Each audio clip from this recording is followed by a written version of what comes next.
قربانی کے جانور میں کچھ خصوصیات ایسی ہونی چاہیے کہ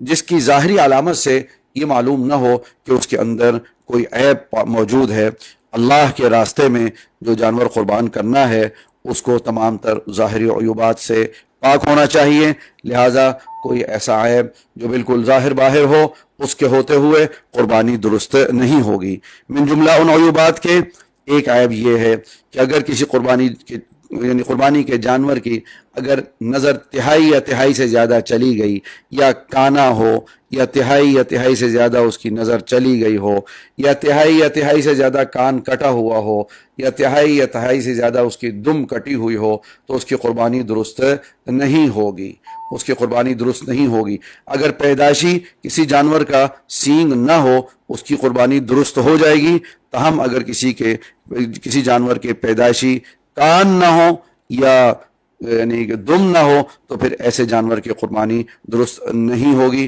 اسی طرح دانت اگر سارے کے سارے جانور کے یہ اکثر نہیں ہیں تو یا چارہ ان سے وہ نہیں کھا سکتا تو ایسی صورت میں اس کی قربانی بھی درست نہیں ہوگی۔ اسی طرح اگر جانور لنگڑا رہا ہے تو اتنا یعنی کہ لنگڑا رہا ہے کہ وہ اس پر سہارا بھی نہیں لے سکتا تو ایسے جانور کی قربانی بھی درست نہیں ہوگی۔ بہرحال یہ موٹے موٹے عیوبات ہیں، ان کو انسان یعنی کہ تحقیق اور تفتیش سے جب انسان جانور خریدنے جائے تو ان چیزوں کا خیال رکھے تاکہ قربانی ہماری درست ہو سکے۔ قربانی کے گوشت کے بارے میں پھر مسئلہ یہ ہوتا ہے کہ قربانی کا گوشت دیکھیں اگر کوئی انسان سارا کا سارا گھر میں استعمال کرنا چاہے تو اس کی بھی اجازت ہے، تاہم بہتر یہ لکھا ہے کہ قربانی کے گوشت میں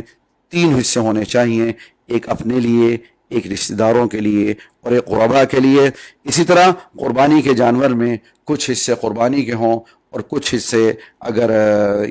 ایک عقیقے کے ہوں تو اس کی بھی اجازت ہے۔ بہرحال یہ میں نے آپ کے سامنے موٹے موٹے مسائل بیان کر دیے۔ یہ بات یاد رکھنے کے قابل ہے کہ نبی کریم صلی اللہ علیہ وسلم نے 1400 برس قبل ارشاد فرمایا تھا کہ ان دنوں میں اللہ کے ہاں سب سے محبوب ترین عمل اراقۃ الدم یعنی خون، جانور کا خون بہانا ہے۔ اس لیے بعض لوگ یہ کہہ دیتے ہیں آ کر کہ مولوی صاحب اس قربانی کی کیا ضرورت ہے، اتنے پیسے ہی صدقہ کر دیے جائیں، جیسا کہ آج کل کے میڈیا میں آ کے بعض لوگ جو کہ دین کا دعویٰ تو کرتے ہیں کہ دین کے دانشور ہیں لیکن حقیقت میں وہ دین کو سمجھ نہیں پا رہے۔ جو شریعت نے ہمیں کہا ہے اصل ہم اس چیز کے پابند ہیں۔ دیکھیے اگر آپ کو یہ جذبہ ہے اور اللہ تعالیٰ آپ کے جذبے میں اور ترقی نصیب فرمائے کہ آج کل جو کرونا وائرس چل رہا ہے اس کے پیش نظر اگر آپ غریب لوگوں کی، ضرورت مندوں کی مدد کرنا چاہتے ہیں بہت اچھی بات ہے، اس کا آپ کو بہت اجر و ثواب ملے گا، لیکن اگر قربانی چھوڑ کر یہ کریں گے تو قربانی نہ کرنے کا گناہ الگ سے ہو جائے گا۔ لہٰذا اس کا بہتر حل میں آپ کے سامنے عرض کر دیتا ہوں۔ اس کا بہتر حل یہ ہو سکتا ہے کہ فرض کریں آپ گھر کے 4 افراد ہیں، 4 یا 6 افراد ہیں، پہلے آپ 6 بکرے لے کر آتے تھے، وہ 6 بکرے فرض کریں 3 لاکھ کے آتے تھے، تو آپ اس دفعہ یہ کر لیں کہ وہ 6 گھر کے افراد کے لیے ایک گائے کر لیں اور گائے کا گوشت بھی غربا کو تقسیم کر دیں۔